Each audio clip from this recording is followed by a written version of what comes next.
Hey everyone, welcome back to my channel. I'm Mariel, and this is my knitting, making, spinning, sewing podcast. Thanks for joining me here. There, again, have been a lot more people who've joined over here, so thank you for coming and subscribing. And yeah, let's just jump into everything. I have a lot to show. I've been feeling very creatively inspired this last few weeks, so excited to talk about some things. Real quick, you can find me on Ravelry and Instagram at What Mariel Made. So if you want more in real time updates on my projects and things that I'm working on, go ahead and follow me there. But all right, let's jump into finished objects. Last episode, I made Pomona pants, and I had mentioned making Pomona shorts. And I'm happy to report that I actually did make the Pomona shorts. And I made them last night because yesterday was Friday. And yeah, I just had some extra time. I had just the right amount of energy to just go for it. And yeah, so I'll put in a cutaway. I'm wearing them right now, but I'll put in a cutaway of me wearing them and just to show you what they look like. They turned out really well, in my opinion, and they worked up really fast because, like I did for my last pair of my full-length Pomona pants, I skipped the top stitching part of the tutorial pattern because, again, I'm using a pretty flowy fabric, and I feel like unless I'm using a thicker canvasy denim-y more structured fabric, I don't really need to top stitch. Plus, I was able to find a thread that really matched my my fabric really well. So I felt like even if I did top stitch, I don't know, I figured I could just skip it again and it'd be fine. And I think it will be. So yeah, I love the shorts. I'll show you the inspo picture that inspired all of this. And yeah, I just love how they turned out, and I shamelessly have copied this woman's outfit. And I'm sorry, I don't know the original. I don't know the original source of the photo because I found it on Pinterest, and I tried doing a reverse Google image search too, but nothing would come up. So if you know the original person who posted that outfit, please let me know in the comments. I'd love to give them the credit. So that is the first finished object, and then I only have one other finished object that's knitting related. So that was a sewing finished object. I finally finished my Jeju socks. I finished them this morning at the gym. I had the toe that I needed to knit. So I just sat my butt down on a stationary bike and I finished the toe decreases.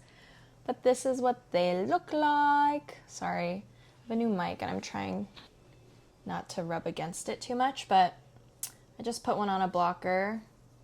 The other one's here. But yeah, this is how they turned out. All the stats for them are going to be on my Ravelry, or on the Ravelry page.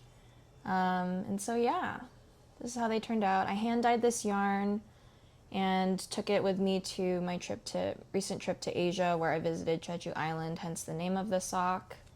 But yeah, they're a 3x1 ribbed sock that continues down the entire front of the foot. This heel, I feel like a broken record, and I feel like everyone's been talking about this heel lately, but this is the Shadow Wrap heel by Denise of Earth Tones Girl from her Socksploration sock pattern, I think, but her tutorial is free and available on YouTube, and she's a really great teacher.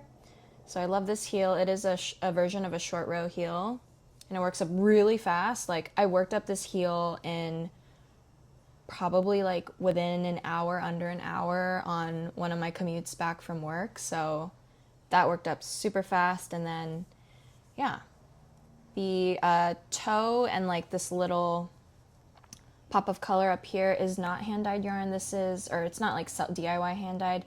This is from the dyer Red Stag Fiber based out of Texas. This is the cottage sock base, I believe, in the color French Waistcoat. I don't know if you can hear that background noise. But yeah, love this color, and I love this yarn, and I feel like I'm going to squeeze as much out of it and put it in as many projects as I can. So I still have a good amount of it. I did want to weigh, I have my scale right here. I wanted to weigh a sock and just tell you how many, or I'll go ahead and weigh both. Let me just pull it off the blocker. All right, so for both socks, switch it to grams. Both socks, and I wear a women's size US 6 shoe, 6.5. For both socks, it's 56.4 grams total yarn. I don't know how much I used of each color, unfortunately, but yeah, I did a 64 stitch cast on, and I actually kind of made a mistake. Like, one of these socks is slightly longer than the other, but I figured I will just wear that one on my like slightly bigger foot, because I think my left foot's a little bigger. Is that like a thing? I feel like that's a thing. Like, people have like one slightly larger foot, so that's fine. Doesn't bug me too much, and they fit pretty much the same. But yeah, so 56.4 grams, and if anything, probably would be more like 54 grams if I like actually had made them like a super equal size. Yeah, you can kind of see the difference there. Whoopsie. Oh well. But yeah, love how these turned out. Need to block them still properly and like wash them. And then I'll probably just block them, and hopefully they'll kind of stretch out to the same size. So those are the Jeju Island socks. Very pleased with how these came out. And Mom, if you're watching, if these fit you, I'm happy to give them to you, because yeah, I know you liked the colors of these. So that is my second finished object. And now we'll get into works of progress. I'm gonna have a separate segment for spinning items and spinning related things later, just because I feel like I want to just keep it all in one spot. So just to keep it a little more organized. Works in progress. Let me show you what I have so far. This is almost a finished object, but I still have some of the finishing details to do, so I'm still considering it a whip, and I haven't woven in any ends, so yeah. But this is the top sole by Mochi Knits. I finished all of the knitting required and tried it on. Again, I'll put in like a photo of what it looks like on right now.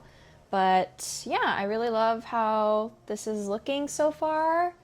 The original pattern has like tie closures that you crochet. You just like chain crochet, make chains and then attach them as ties. And I think because the yarn I used is so textured and created such a textured fabric, this like slubby yarn, I think I want to keep the closures very, very, very simple, just to like kind of let the fabric and the texture speak for itself. So I'm gonna have to go get some like the hook closures, the metal hook closures from the fabric store or something soon. And I think I'll just attach like 2 or 3 here, weave in my ends, and I'll probably be able to show this and style it for you next time. I did make a mistake that I mentioned last time where I made too much of I knitted too much of the chart, assuming the chart would be knitted all at once, but I wasn't supposed to do that because I wasn't reading the pattern very closely. So technically this armhole is like, should have been closed up here. So it's a bit wider of an armhole, but I feel like just for like the vibe of this top in general, it didn't matter too much and it still fits okay. And I'll probably be wearing it or styling it over like a t-shirt or a tank most of the time anyway. So figure that was okay. The weight of it is really nice because it's 100% cotton. And the yarn I used, I have the label here. This is a yarn from Korea from the store, Bonnell Story. But it's the cotton slub yarn. And I had 3 of these to begin with, and each of them had 100 grams of yarn, and this is all I have left. And I made the smallest size of the pattern. So what I have left, just by doing some math, I have about 16 grams left of yarn. So what is that? 300 minus 16 grams is how much I used for the vest itself or the top itself. So I feel like that's pretty good in terms of like if you have 300 grams of this, even though it's slubby, technically it's categorized as a DK weight yarn and the pattern calls for a DK weight yarn. So if you have 300 grams of DK weight yarn available to you, I feel like you could easily make one of these. So, and if I was doing the ties, I'd probably use like almost all of the yarn. So that's good to know. So that's the sole top, or top sole.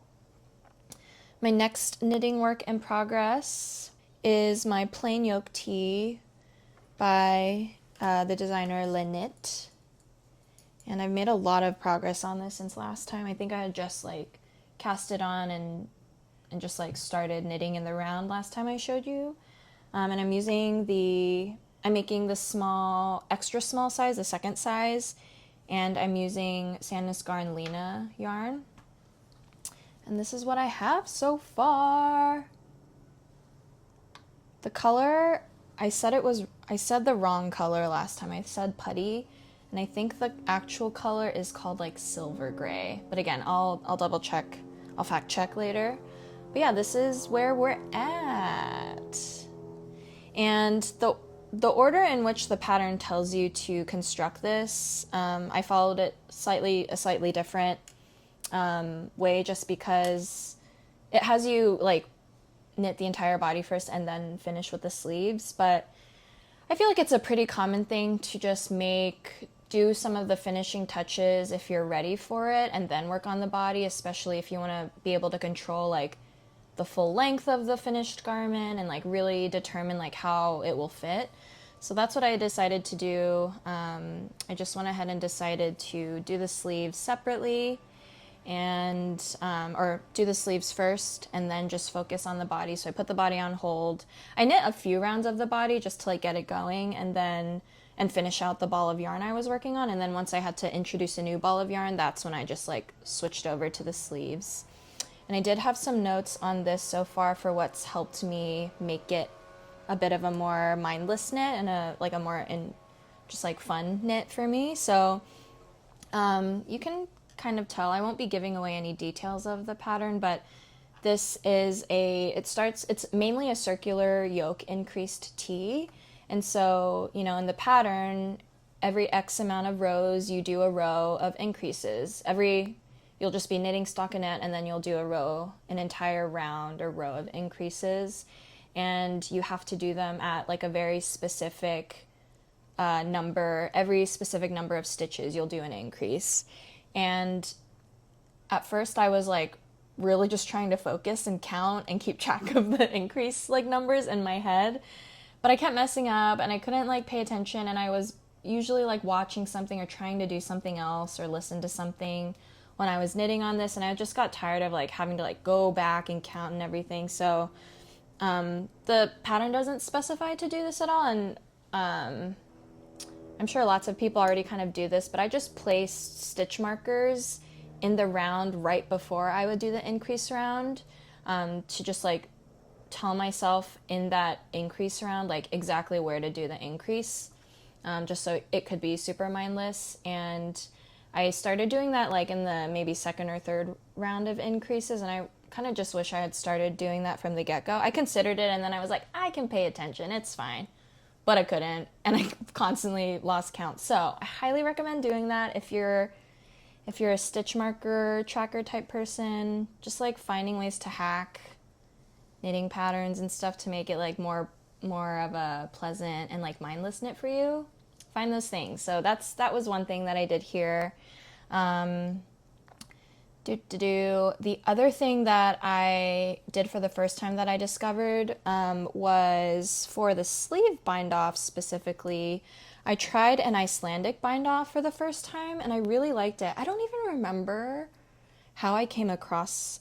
I think I might have just seen like a short or like a small YouTube video of someone doing it like randomly, and I was just curious and clicked on it. But I remembered that there was like an aspect of the Icelandic bind off that created like a naturally like rounder rolled edge. And because that's kind of the style of all the finishing on this tee anyway, I figured like, oh, maybe I'll just like go ahead and try it. So I did, and I really like how it turned out. And Honestly, I think it's easier to do or more comfortable to do than a normal, like a typical knit bind off.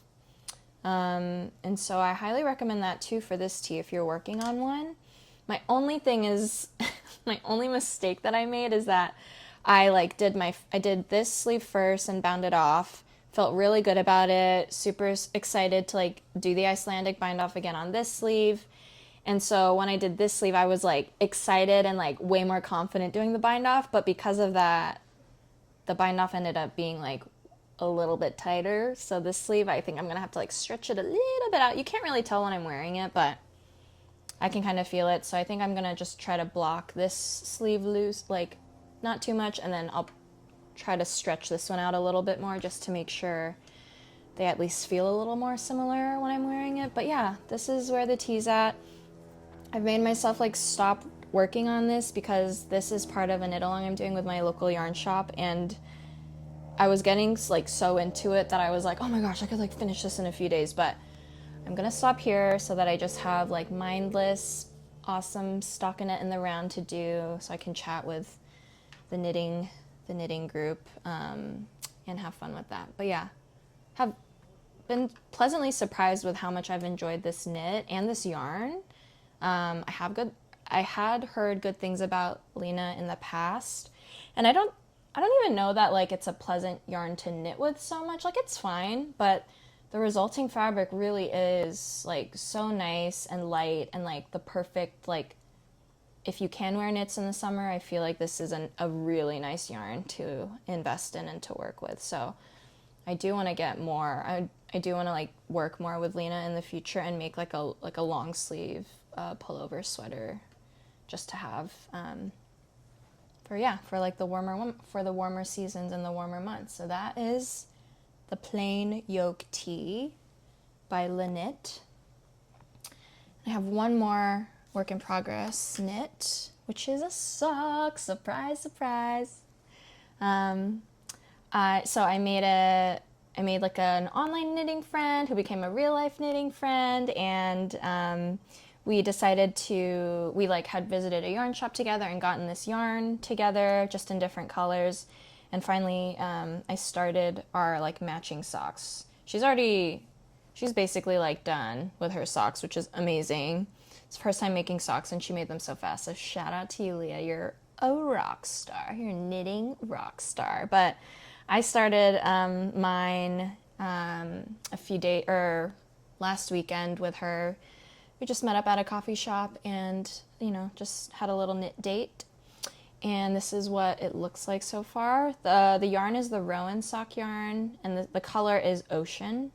It's a really nice, like, variegated, like, it looks hand spun almost, this yarn. It's like a single, I believe. It's not plied, but there's a lot of variation in the wool itself, which gives it a cool look. And this is what I have so far. I've just done my typical, like, I'm just doing like a vanilla sock, 1x1 rib. I think I did about 15 rounds and cast on 64 stitches. And I always cast on using German twisted cast on or the old Norwegian cast on. I think they're the same thing, but it gives it a slightly more stretchy edge, which I like. And that's what it looks like so far. Nothing crazy. But the fun thing about this sock is that it's my first time properly like working with DPNs, and I love it. I love it so much.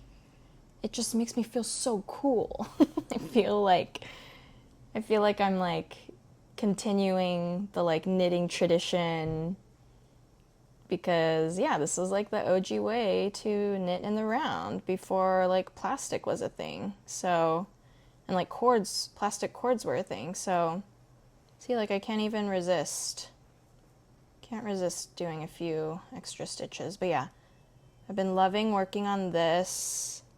And yeah, you just look so cool. All the cool points. So yeah, that is my last knitting whip. And I'm probably just gonna like work on this wherever. I don't know that I'll bring it with me on like my commutes and stuff, only because these DPNs slide out pretty easily.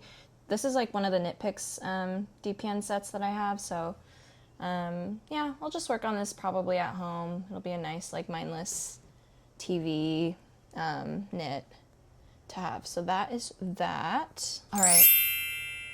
Thematic transition again to spinning. I have one like spinning finished object. I don't know if this is like a thing, but I wet finished my first yarn, y'all. I'm so proud. So this is a 2-ply yarn. I don't know what the wool comp of this was. This was just like the practice wool that I got in the kit, my drop spindle kit that I got from Walnut Farm Designs. But yeah, but I like, I use the drop spindle to ply them and to spin both singles, and washed it, thwacked it, did all the spinny yarn production things. And yeah, I'm just like, I was so proud of this. It's still a little lumpy and bumpy, but I love her. The color is like, you know, y'all, I feel like this has been the color of this season for me, so I love the color. I don't know that I'll make anything with it just yet, or if I'll just knit it into a swatch, just to like have and hang on like a swatch wall one day. I would love to do that too.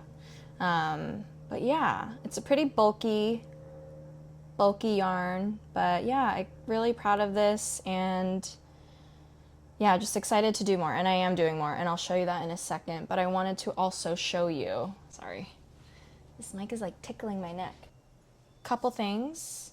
I have a nitty knotty. I made myself a nitty knotty.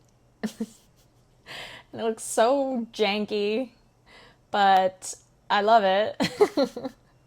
I love her. I was like just so ready to wet finish this yarn, and I didn't want to use my Swift. I just wanted a nitty knotty, and I mentioned last episode, like I'd seen people make nitty knotties out of PVC pipe.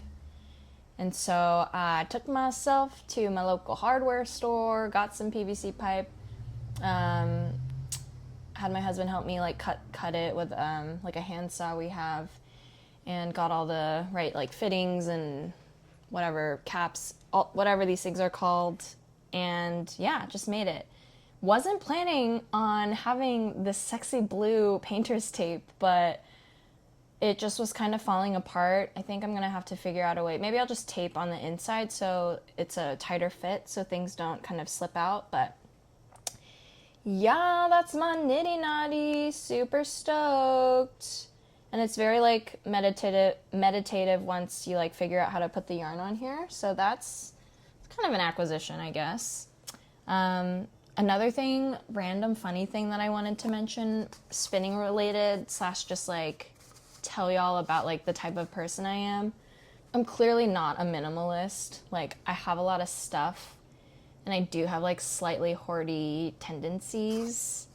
And one of those tendencies is to save toilet paper rolls. And I've been saving these like probably since the end of last year, mainly for the purpose of making Christmas crackers this coming Christmas. I wanted to do them for my family last Christmas, but didn't have enough toilet paper rolls saved up. So this year I was like, oh, all right, now I need to just save them. And I have a whole box full of toilet paper rolls. And for the longest time I was just like, this is ridiculous. Like I should just recycle these. I'm just like gathering trash. But they're super handy for spinning, because they're going to be my bobbins for all my singles. So I already have one back here. This was like the very first yarn I spun. I showed y'all this last episode too. But yeah, it's a bobbin. Perfect. So, I mean, I'm just finding ways to like validate my hoarding tendencies, but yay. Yay for recycling and reusing things that are basically trash to everyone else. So there we go. That's just like a funny thing. But yeah, I have a lot of stuff. I have a lot of craft stuff. I'm like, what if I could use it in the future? I should save it. There's pluses and minuses to that. Okay. I'm also want to give a huge shout out to some like spinner influencers, spinner content that has really helped me in my like the start of my journey. So I mentioned Doherty last time, but mentioning her again, I'm gonna link to one of her videos that like accurately describes like the pride that I felt spinning and like finishing that first yarn, this first yarn that I showed y'all. Yeah, she was really good at documenting her process and like showed all the emotions that came with it, and I feel like that was pretty accurate for me too. Also, just on YouTube, Evie from the YouTube channel Jillian Eve here on YouTube is like, I mean, if you just look up spinning on YouTube, she's probably like one of the first accounts or one of the first creators you'll encounter, and she has just so much spinning content, a lot of educational content, a lot of like fun, just like creative spinning related project content too. So really appreciate you, Evie, and all of the help that you've given me through your videos. And then just a fun separate like smaller YouTube channel is Lisa Kim Knits, who I first found on Instagram and then found on YouTube because she's been spinning her way through like I think a Valentine like advent that she got, and she's basically just like spinning through each clump of fiber and is like telling the viewers like her experience with it, and there's always a swatch at the end where she shows you like the finished product and the yarn, and I just really like it. They're just like short videos, but it's really just fun to see and like hear about different types of fiber or like how she spun certain things. And yeah, as just like a newbie beginner spinner, I found it really fun. So yeah, that is it for the like content that I've been consuming related to spinning. There's one more later, but it's just kind of a general YouTube media person I'll mention later too. And then my only work in progress right now is, if you remember this fiber, which I showed last episode, this is the Corriedale combed top from Walnut Farm Designs. Let's see that. I'll pull it out. It's like cotton candy. I love it so much. It's just so fun to look at.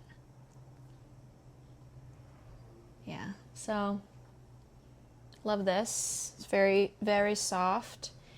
And again, Corriedale from Elastic, if I'm remembering correctly, I got it because it's known to have like a longer staple length and therefore be like a little easier for beginner spinners to work with. So that's why I chose Corriedale, and this is what I have so far in my drop spindle from that.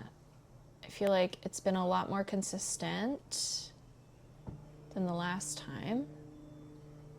So much color variation, and it's just so fun. It's just so cool. It's so addicting to do, just like because I want to see like how the colors are going to spin up together. And I've been spinning it kind of, I think I've been spinning from the fold, like I've been trying to do that, but I feel like it ends up just being like a clumpy mess by the end. But I don't know, I'm just kind of like playing with it for now. And I think I am incorporating a lot of air into the yarn as I spin it, or attempting to spin it from the fold. So I think like, even though some of the parts look pretty like thin, I think once it's fully like wet finished like this, it'll fluff up a lot. And I do plan to apply this with something else.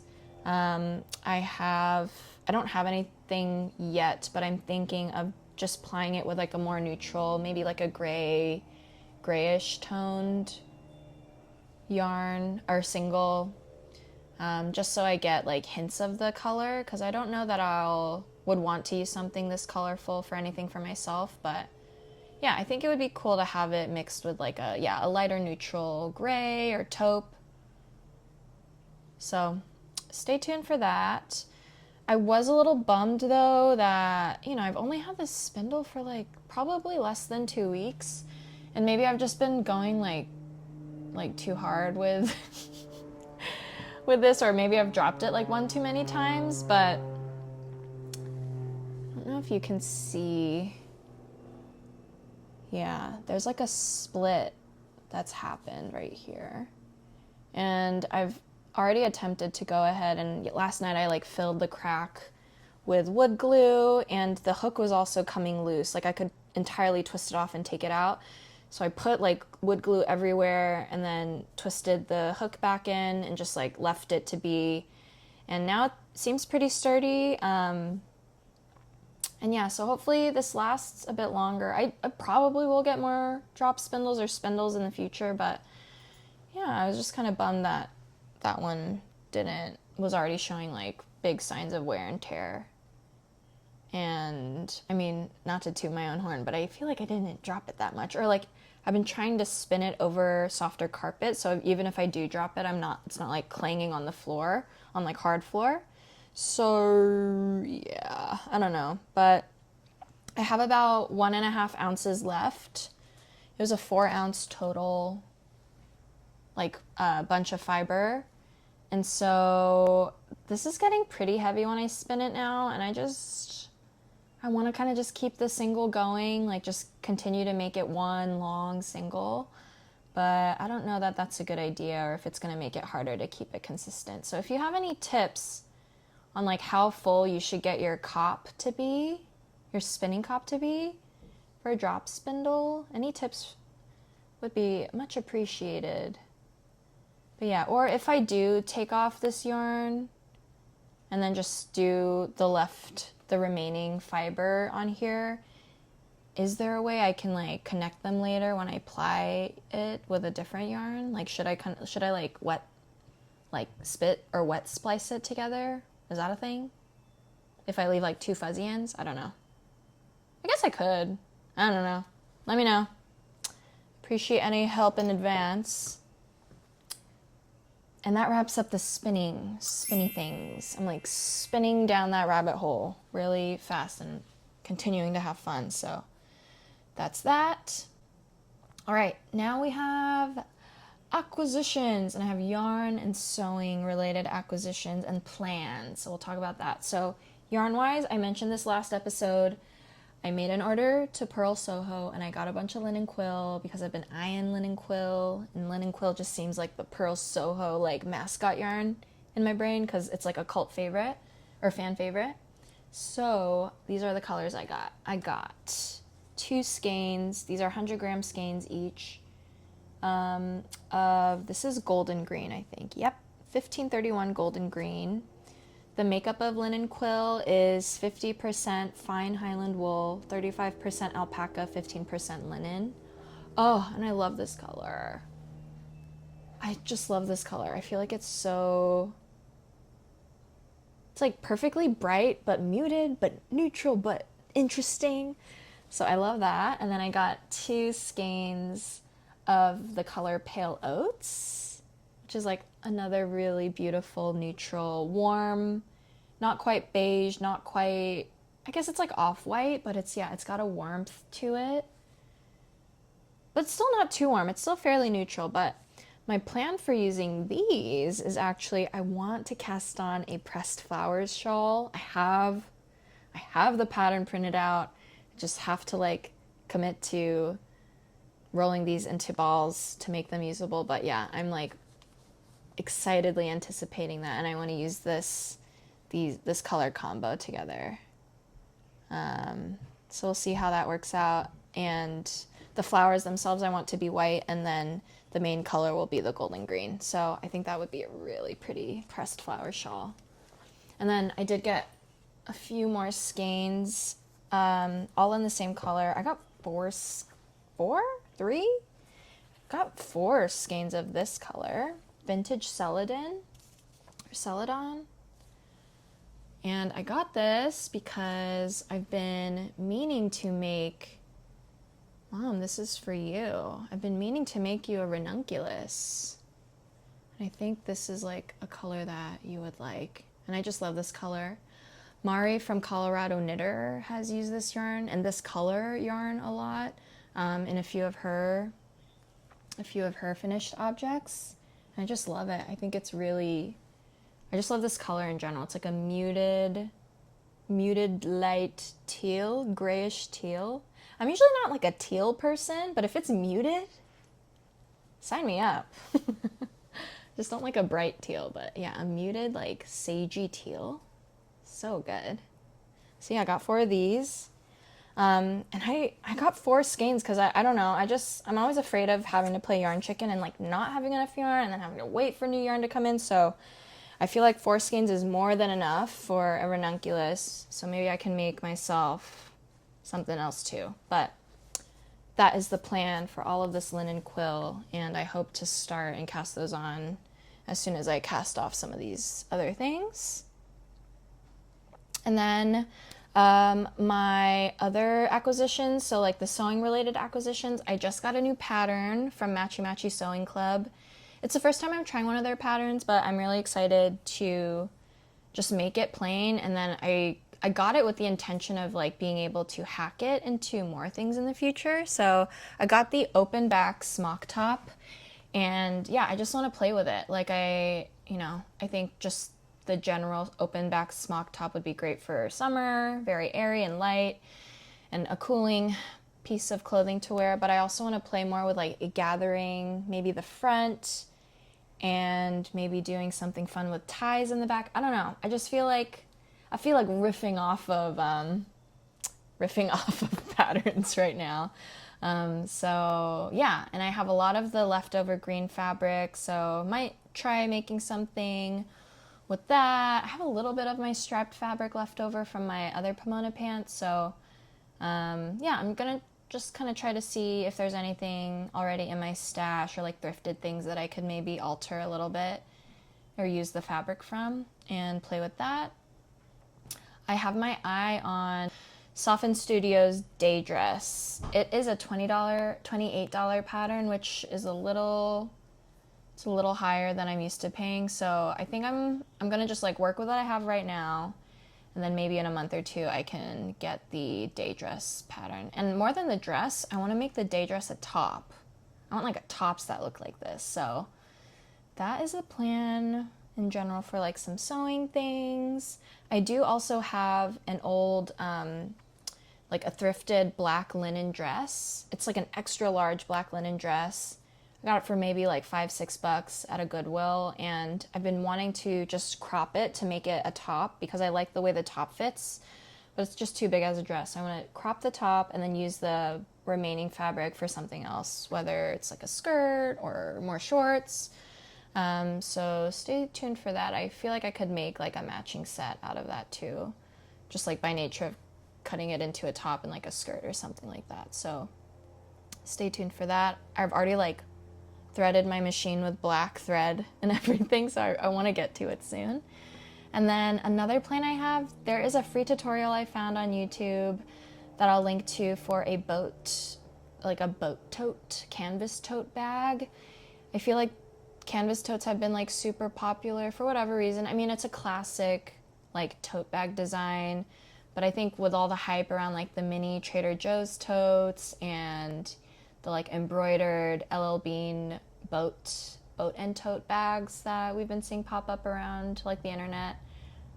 Yeah, I just feel like they've been kind of a fun, like trendier bag, but also a very classic bag to play with or pattern to play with. So I would like to make one of those at some point for the summer. It would also be like a good gift, I feel like, for anyone if you're looking for kind of like a useful gift to make for somebody.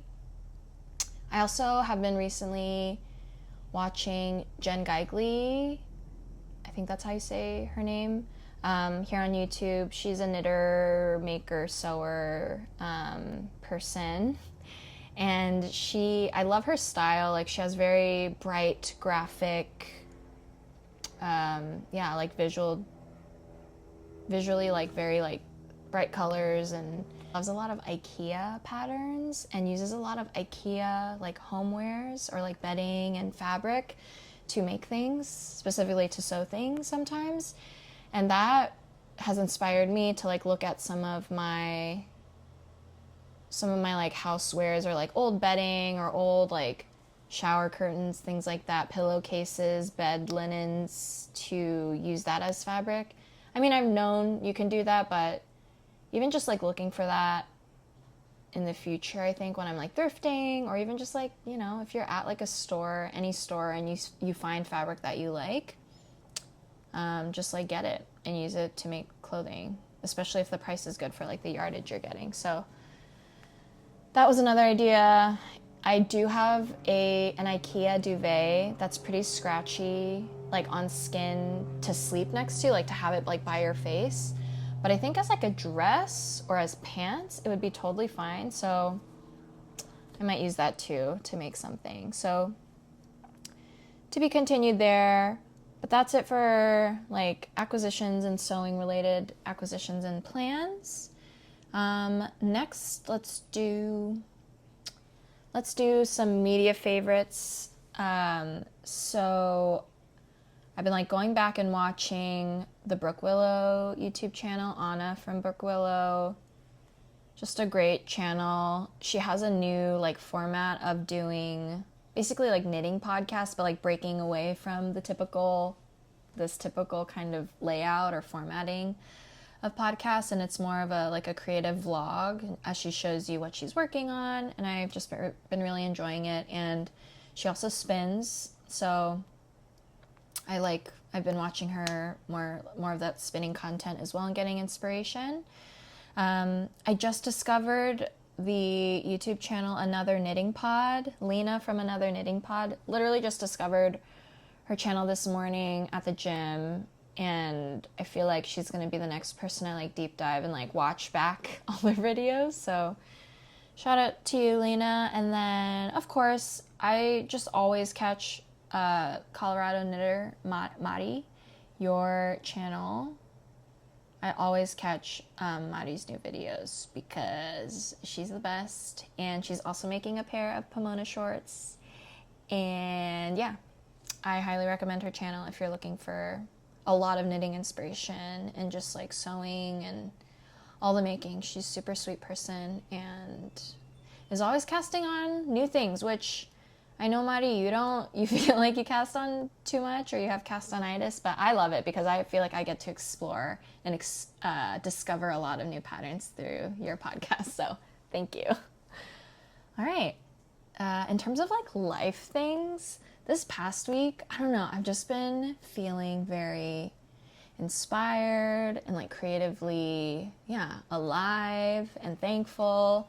And I think one of the reasons is because I am a product designer, like for a living. I am a product designer in the tech world. And this past week, I was able to attend a big design conference called Config in San Francisco. And it was a lot. There was a lot of people. It was like very stimulating, but it was so good to like be amongst mainly other designers and be able to be inspired by like a lot of the talks that were happening, and not just be inspired, but also I found myself feeling just really grateful for having like made the jump to pursue design. It's been like a second career for me, and I'm just so grateful. I've been able to like find like my niche here, or like my people or fellow people who are doing really cool things, and I'm just so thankful to be doing something creative in my like 9 to 5 that also, is able to connect me with other creative people. And I'm just thankful for all of it. So related to that, I was able to meet a fellow knitter friend who I had befriended virtually, Allie, who also happens to be a designer, and is from Canada, but we were able to just like meet at this conference. Like, it was just such a nice moment too, of like, bringing virtual people in person, virtual friends to real life friends. So yeah, it was really cool. I will link down one of the talks that I just found really fun, and it was from a fellow YouTuber who I didn't realize was going to be a speaker. But if you know of Simone Yetch's YouTube channel here, she was at the conference and had just a really rad, fun, interactive talk. So I'll link that below if I can find the segment of the keynote she was on. But yeah, just really thankful, feeling really thankful and really inspired. And Yeah, I think I'll end it on that note. I hope you all have a good rest of your day whenever you're watching this. Please let me know what you're working on. I would love to like just continue to discover new plans or just hear about new patterns or new designs. And yeah, so glad you're here. Thanks for joining, and I'll see you next time. Bye.